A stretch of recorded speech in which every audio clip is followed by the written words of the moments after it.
Onto the program.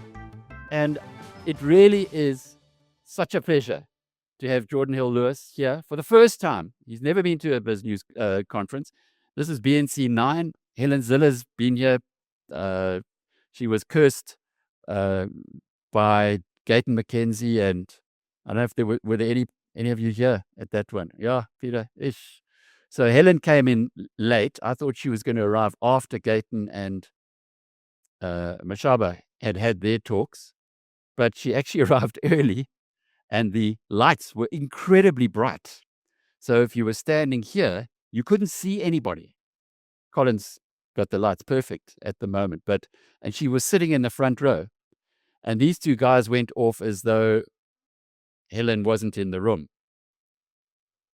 And as it happened, she was the fireside speaker that night, and she really brought new meaning to the term revenge is a dish best served cold. It's worth going and listening. Fireside is supposed to be 45 minutes. With Helen, it was 90 minutes, and you could hear a pin drop. Anyway, she's been here numerous times. Jordan's predecessor. Please, guys, just put her on silent. I mean, it's not difficult to do. Even I can do it. So you won't hear my lovely ringtone coming through. And I just want to tell you a little bit about Geordin. I met him for the first time in London when Musi Maimane was the leader. Geordin was working with Musi. We had dinner. The two of us were like not such important people at the table, so we sat on the one side and we had a really good naff, a really good chat. It was just before Brexit 2016. And I thought, oh, this guy's smart. This guy's going to go places. And I wasn't wrong. 15 years ago, he was 24 years old, and he was elected as the youngest MP to that point in South Africa. At 34, he became Cape Town's second youngest mayor. And this April, at 39, DA delegates handed him the top job. They voted him in with over 90%. And so he's the federal leader of the party. And what is interesting, and I don't think he'd ever tell you this, so I will, what I got from behind the scenes was that he was not prepared to stand against John Steenhuisen, who was a friend of his. He was loyal to him. I like that. I love loyalty. I think in South Africa, we've got that loyalty DNA. But when John Steenhuisen decided not to stand, then Geordin came in. He didn't give up his day job, though, as leader of the DA. You are probably well aware that he's still running Cape Town, and he's still campaigning in Cape Town for a second term off the back of a load-shedding turnaround and a no-confidence motion that he beat 3-1. He's an economist by training, Cape Town, then London. He's a reformer by instinct. And now he's making the case that the DA can govern a country, not just a city. Please welcome the leader of the Democratic Alliance and executive mayor of Cape Town, Geordin Hill-Lewis. This BizNews production is brought to you by Brenthurst Wealth, the leader in offshore investing, connecting South Africa to opportunities worldwide. Invest better with Brenthurst.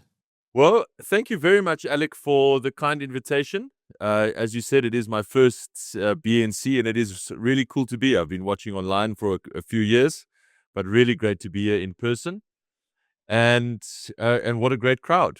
Now, I must just say that when I was getting dressed at 5:30 this morning in the dark in Cape Town, knowing that I was heading here, I reached into my cupboard for the fluffiest, wooliest jersey that I could find, knowing that I was coming to freezing Drakensberg, but forgetting when I picked my dark green jersey that I'm speaking before Duduzane Zuma, whose party colors are dark green. So I just want to say to Mr. Zuma and others, this is not an endorsement. It just happens to be the color that I picked out of my cupboard this morning. But what a pleasure to be here. And thank you, Alec and BizNews, for creating a space where South Africans can speak frankly about the choices facing our country. Today marks exactly 4 months since that day that Alec was speaking about, when I was elected federal leader of the DA. 4 months is not long enough to transform a political party, never mind a country, but it is long enough to establish a clear direction. And it is long enough to show people what kind of leadership they can expect. And so I wanted to say a few things about that today. It's long enough, certainly, to make one thing clear, that the DA is not going to be merely interested in managing the decline of South Africa. We are interested in reversing it. We do not accept the argument that South Africa cannot work or that it is beyond fixing. We are fundamentally optimists about South Africa and her future. My central belief is that South Africa can work for everyone, that a future of broadly shared prosperity is still possible in our country. We know that it will take a lot of hard work. It will also take a different kind of politics, a politics that is more serious, that is committed to bringing integrity into government, that is committed to ending the wave after wave of scandal and looting that have come to define our state, and a kind of politics that returns to the values that define our country at its best and not at its worst. Most importantly, a politics focused laser-like on building trust with millions of South Africans who have not yet voted for us before. And I say not yet very deliberately. This past weekend, we launched our local government manifesto in Johannesburg. I hope that some of you got a chance to watch it. This manifesto and the launch is another indicator, small but important indicator, of this new kind of politics that I'm speaking about at work. Our manifesto, rather unusually for a political party, makes no grand promises of easy miracles. Instead, ours is a straightforward, humble, and serious plan to get towns and cities working. And perhaps that is the grandest thing that South Africa needs right now. Our plan is positive, optimistic, and hopeful. It is not based on talk. It is based on what our party has done, is doing, and will do in municipalities across the country. You see, the evidence that South Africa can work already exists. It exists where capable government meets accountable leadership. It exists in towns and cities where the DA governs with a clear mandate and can be held responsible for the result. But the opposite is also true. Failure is not confined to municipalities governed by the ANC alone. We have now seen coalitions of chaos in which the ANC, EFF, and MKP are joined, or they are enabled by other smaller and fundamentally unserious parties who trade only in the politics of grievance and fear, but offer nothing by way of new ideas for how to fix things. In too many municipalities after the last election, the 2021 local government election, citizens have seen a revolving door of mayors, collapsing services, political horse trading, and no one willing to accept responsibility or accountability. And so the argument that I make is that the real dividing line in South African politics is no longer simply the ANC versus the opposition. No. It is between government that works and politics that does not work. However, as refreshing and simple and important as working towns and cities would be across our country, that alone is not going to be enough to turn around South Africa. The politics of competence is a good start. The politics of integrity is a good addition on top of that. But to really change South Africa for the better, we must also proudly make the case for different ideas.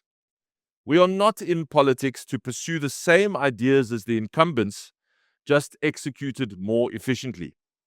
We believe in a different conception of the role of the state in society. And we know that the pursuit of our ideas leads to greater liberty, more opportunity, more human prosperity, less poverty and suffering, and to a successful society in the end.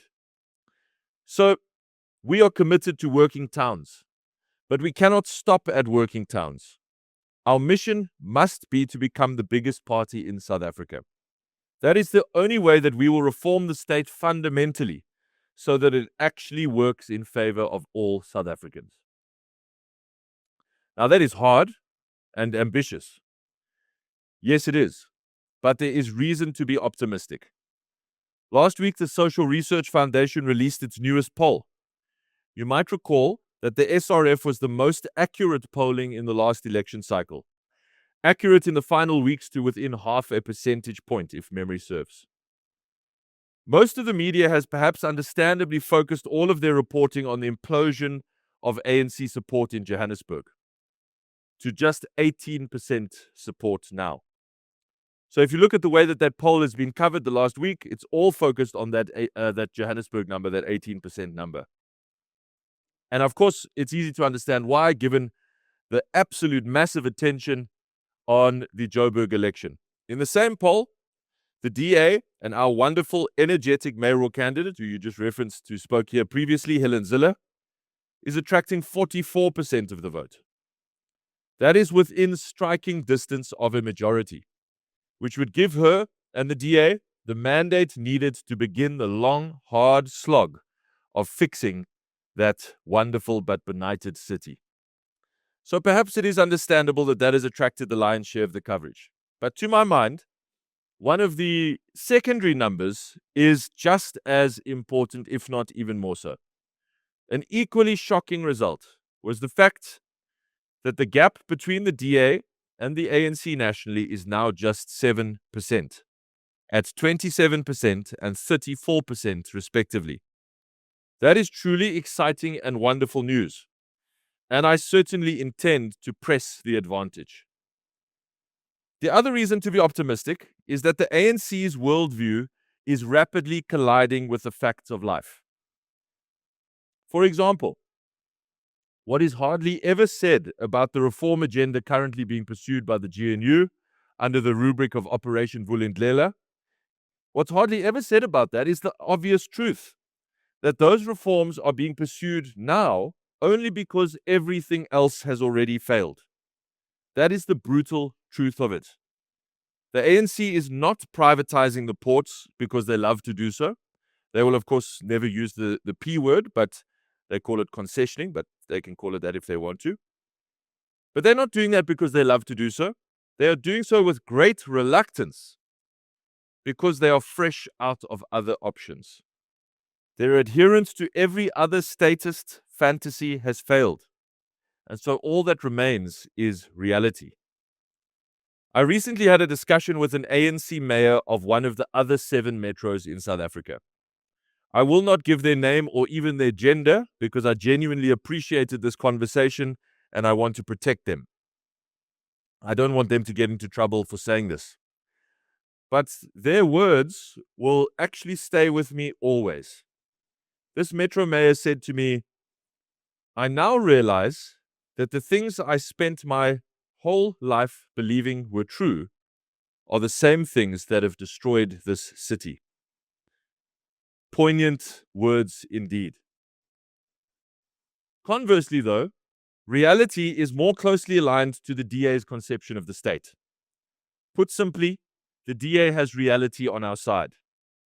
Now, reality is a powerful ally, but in politics, truth and reality are often not all that influential, as global politics is currently ably demonstrating to all of us. So in order to win, we must combine our offer of competence, integrity, trustworthiness, getting governments to work, with the intellectual confidence to make a strong case for the things we believe in. That is our path to being the largest party in South Africa in the future. I want to just take 3 brief illustrations or priorities that I've used in the first 4 months that I've been in this job to demonstrate what I mean. The first is law and order. Law and order is the first condition of liberty. If you claim to be concerned about increasing human potential and making freedom meaningful, as we certainly are, then it is essential that we establish ourselves as the party that will bring law and order to South Africa. Last month, in a part of Cape Town called Delft, I pledged that Cape Town would build South Africa's first Metro Police detective branch if voters renew our mandate in November. That pledge is the culmination of 5 years of work as Mayor of Cape Town, where we have relentlessly pursued devolved policing powers. But this advocacy springs from a couple of wells. Firstly, and most importantly, from the experience of families living under gang rule. Parents who hear gunshots at night, children who cannot play in the streets, communities who watch the same criminals return because arrests never become convictions. Cape Town's Metro Police already confiscate more than 450 illegal firearms a year. Yet the city has found that only 5% of those cases result in convictions. That is a number so horrifying and unacceptable that you would think it would make everyone stop dead in their tracks and say that requires an immediate and urgent response. And yet, all of our calls for greater policing powers so that we can help address this have so far only been met by a tin ear. And I think my colleague Ian, who's here, will touch on this more tomorrow as well in his talk. So, our pledge has not only been about policing powers, it's about fighting for the principle that powers must be devolved to let local and provincial governments get on with fixing problems that national governments cannot. And it is our firm belief that South Africa's future will be better served by more federalism, not less. So we must give stiff resistance, and we do give stiff resistance, to the constant attempts to subsume more power to the center, and must fight to change the direction of that traffic completely. Powers must move away from Pretoria to capable provinces and local governments. The case of policing powers will be an important test. If the national government continues to refuse this without any rational public interest basis, they continue to refuse to allow a capable city to help investigate violent crime, we are more than prepared to test that refusal in the courts. And when the DA leads the national government, our national crime plan can be stated in just 3 words: catch, convict, and clean up. Catch criminals through professional policing and intelligence, convict them through detectives, forensics, working dockets, and capable prosecutors, and clean up the police itself, because SAPs cannot get criminals off of our streets while criminals operate inside the SAPs. And so in this example, you can see how we are bringing those two things together. The politics of reliability and competence, fixing how the criminal justice system already works, and also pursuing a different idea about how the state should work, namely devolution and growing federalism. This is the new kind of politics I'm talking about. A second illustration is one relevant today with the latest quarterly labor force survey showing that unemployment is now at a 4-year high. And that is, of course, jobs and economic freedom. South Africa does not have an unemployment crisis because government has failed to invent enough public employment schemes. We have an unemployment crisis because for too long, government has made it far too difficult to invest, build, hire, trade, and grow.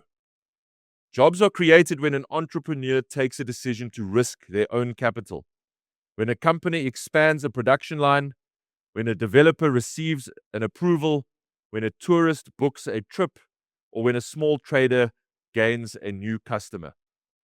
Government's role is not to command or interfere in this process. Its role is to create the condition in which millions of private decisions can produce growth and opportunity. This is again the approach that we have taken in Cape Town, and the results are clear. 4.5 years ago, we started an ease of doing business program that measures the actual time, cost, and complexity of 10 business-facing municipal processes that the business community themselves gave us. that they would like progress on. We publish the results publicly so that we can be held publicly accountable for progress on these fronts.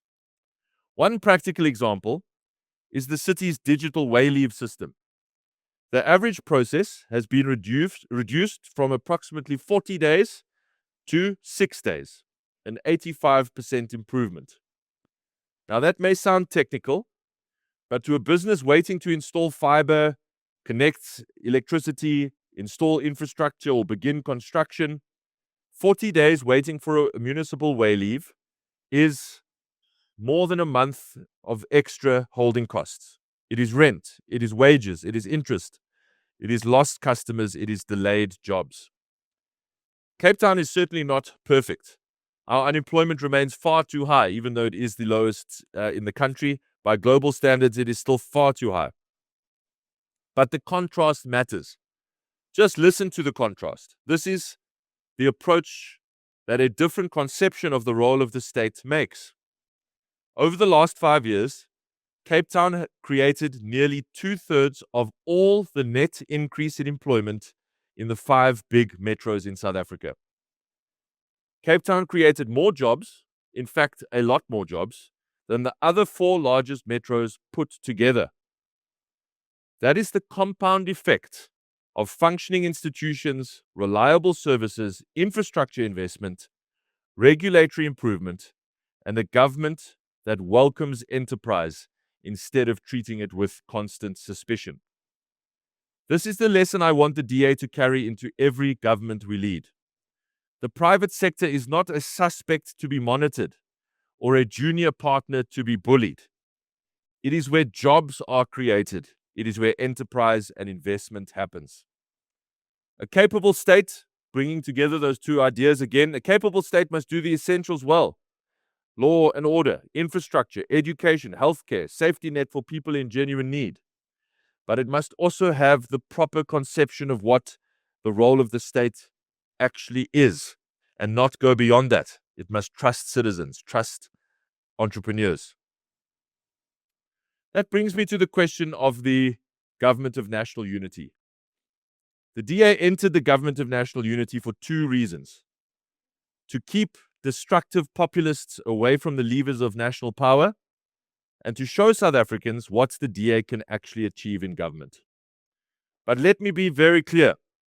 The DA's participation in the government of national unity is not unconditional. Being in government does not require silence, and partnership cannot mean more of the same. When the ANC obstructs reform, ignores agreements, protects compromised politicians, or places party interests ahead of public interest, the DA will say so, and say so openly. We will fight inside the government where agreement is possible, and we will fight in public where accountability requires it. That approach has already been tested these last 4 months, and it will be tested again often. But that is how we intend to raise standards in our politics in South Africa. Not by creating this concept of collective protection, but by creating collective accountability. That is why on the President's Phala matter, we've taken the same principled position. President Ramaphosa has the right to approach the courts. Parliament must respect judicial process. But a procedural interdict is not an acquittal, and it cannot become a device for indefinite delay. The review should be heard urgently, and Parliament must fulfill its constitutional responsibility once the courts have clarified the route forward. At the PIC, we have opposed the old habit of treating control over the pensions of teachers, nurses, and police officers as another opportunity for cadre deployment. The DA argued for an independent, professionally qualified chairperson, not simply another politician.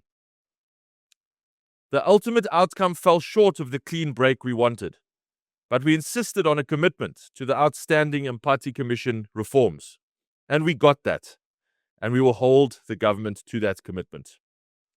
None of these things are comfortable issues.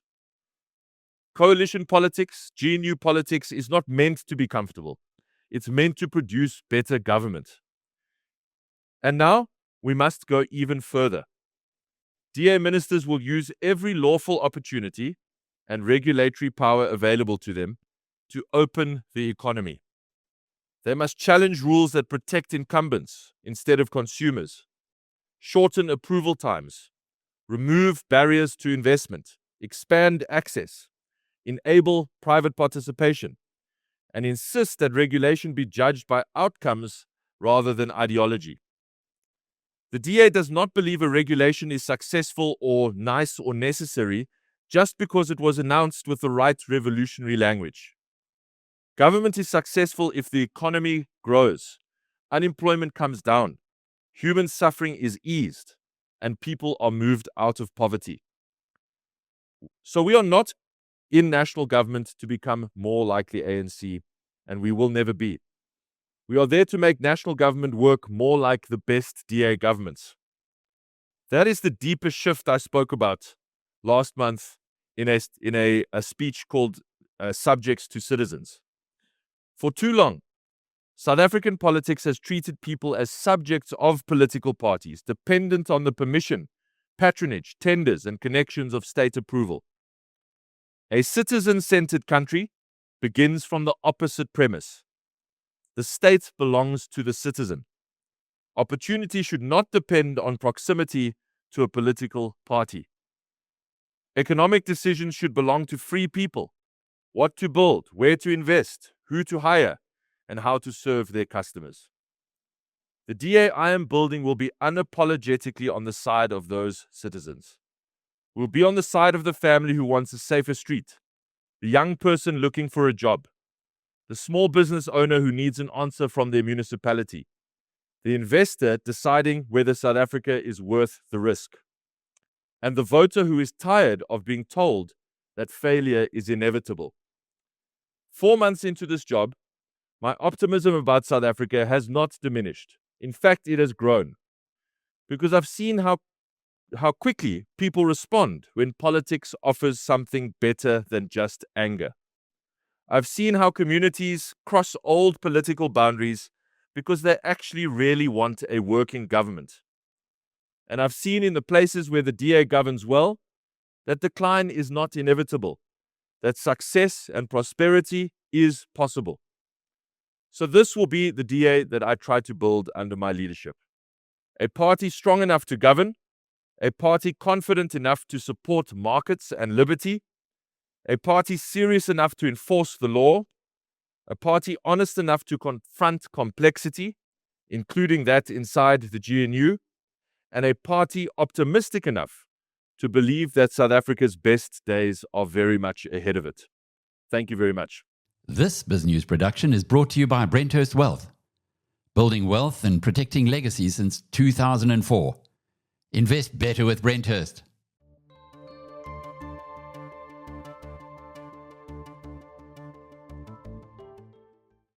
Start your day a step ahead. BizNews Insider. It delivers the business stories that matter every morning straight to your inbox, sharp, fast, and free. Subscribe now.